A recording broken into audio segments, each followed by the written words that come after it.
Hello and welcome to Easy How To Videos. In this video, I will show you how to download and install Instagram on your smartphone.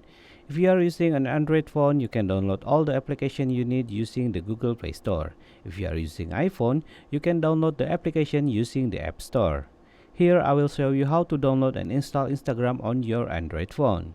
First, before we open the Google Play Store, we have to make sure that we have an active internet connection. You can use the internet from Wi-Fi or mobile data to get access to the network.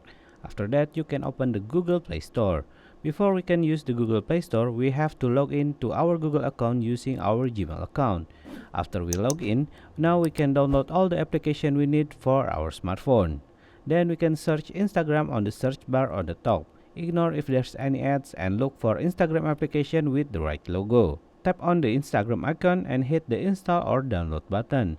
Google Play Store will automatically download and install the application.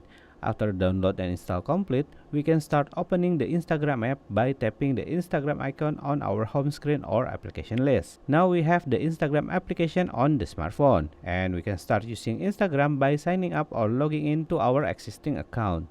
So that's it, my easy guide on how to download and install Instagram on your smartphone. Hope this video can help you, and don't forget to subscribe and hit the ring icon to get a notification on my next easy how to videos. Thanks for watching and have a good day.